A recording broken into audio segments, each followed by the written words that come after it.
No, you're not back in Utah in the 1830s. It's December 1981, and you're just south of Morris, Illinois, in Grundy County. And for the next few minutes, you're going to be present for a reenactment of a mountain man's winter rendezvous.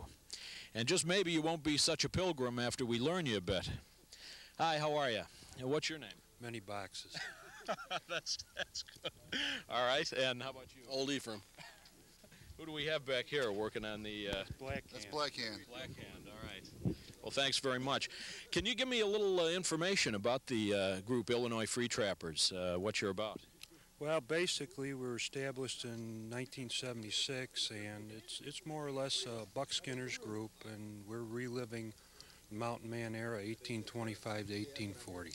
Are there any particular rules that you have for taking part in this reenactment here that the members have to... Yeah, anything you use in gear has to be from 1840 or before, and that's all sleeping gear and everything. Sleeping gear and everything. No modern conveniences at all. Very good. What was actually the purpose of these original rendezvous held in the 1820s? Well, the original purpose was the mountain men would come out of the mountains to have sell their furs, and traders would meet them. And then the lowlands of the mountains, or the foothills of the mountains, and they used to have a big blowout. You know, they have the eat, drink, and be merry, and then they go sell their furs, take their money or their supplies, and go back up into the mountains again. Can I ask you what you do for a living? What do you do during the 9 to 5 hours? I'm a machine setup man, layout operator, instructor. How about you? What do you do? Corporate vice president. How about you? What do you do during the 9 to 5? Service technician, electronics. Well, why do you guys take part in this? I mean, what, do you come out here often? Why basically do you... It's our escapism. It's a way... Basically, we're trying to relive the history that we enjoy the most. Makes sense. That sounds good. How about you? Why do you come out here? There's nothing else better to do. It's more fun in the world. Okay, well, thanks very much. I really appreciate it. After all the trading of furs for gunpowder and supplies had been completed, the more serious business of letting off a head of steam that accumulated over a year in the mountains took place. There was different various and sundry competitions, horse racing and foot racing. There was tomahawk throwing and knife throwing, and you can be sure that some fights broke out. But many an argument was settled over how good a man could shoot.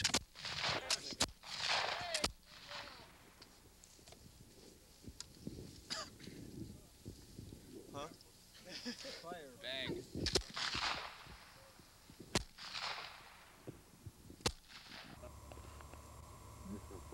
Hi, how are you? What kind of rifle is this that you've got here? This is a replica of a 50 caliber Hawkins built all after 1840. I've never shot. And that's a flintlock.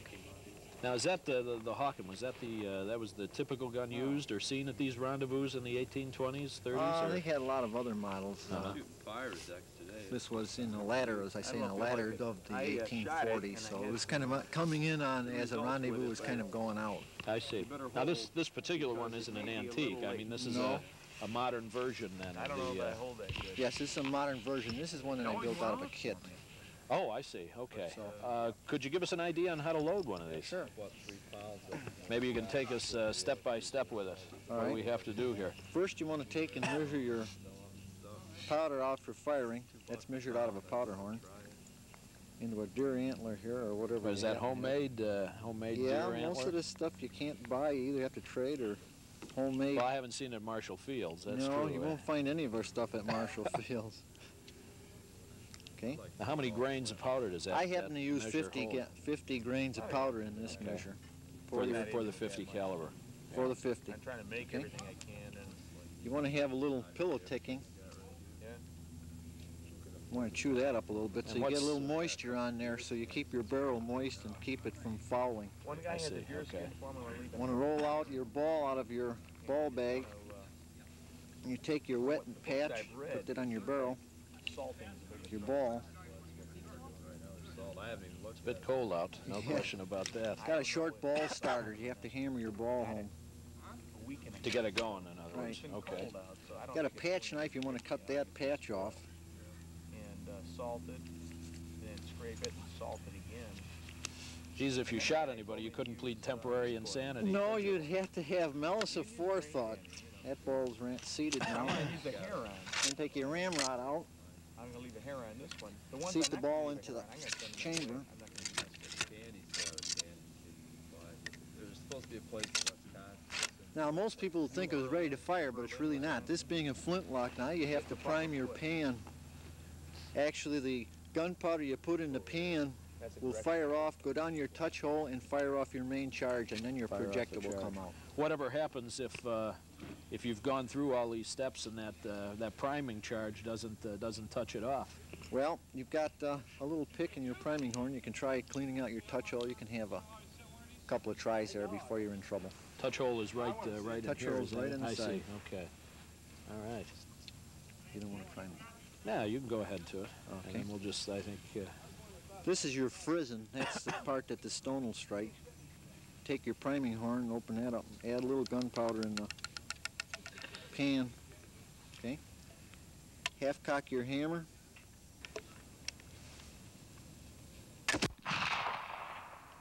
First thing, you always have to blow out your barrel.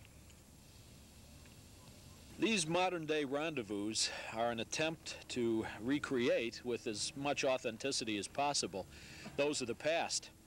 And I don't think there's any doubt that after camping out here for 3 nights in this 20-degree weather, that certainly is a test of one's skill and ability to be a modern-day Jeremiah Johnson. I suppose that rather than relieving the cabin fever caused by a year in the mountains, that these modern-day buckskinners are letting off a head of steam that's generated by another year of traffic jams and office politics. But it's more than just a chance to play Indian. It's an opportunity to relive, however momentarily, a way of life that's fast failing among us. It's really a chance to relive history for at least a short time. So from the winter rendezvous of the Illinois Free Trappers in Morris, Illinois, this is Lloyd Boterney.